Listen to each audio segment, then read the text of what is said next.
This is such a great show, very complex, but I was surprised at how much action is in the show.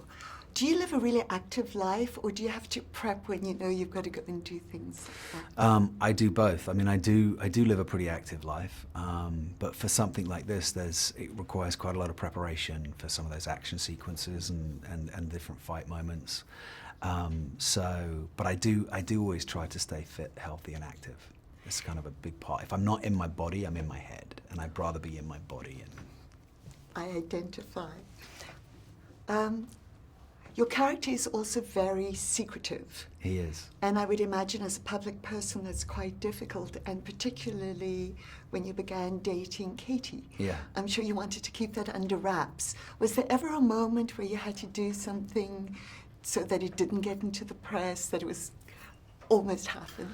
When we got engaged, I wanted to do it in a way that wouldn't be seen by prying eyes, so I came up with a solution to that in my mind. Which involved a helicopter so that nobody else could be around.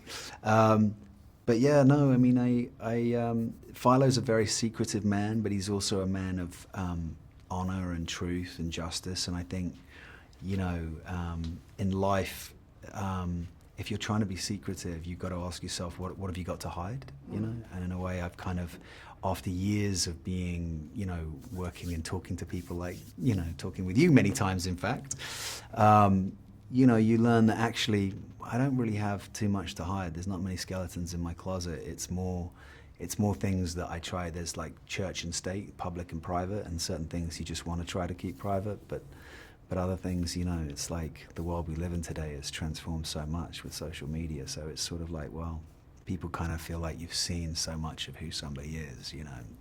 There was a time where, you know, you always tried to keep a real mystery because, you know, you wanted to be able to people to get lost in a character and so on, but I'm sort of realizing that as time moves forward with social media and so on, people are very accepting and have adapted to all sorts of different ways, so you just have to move with it.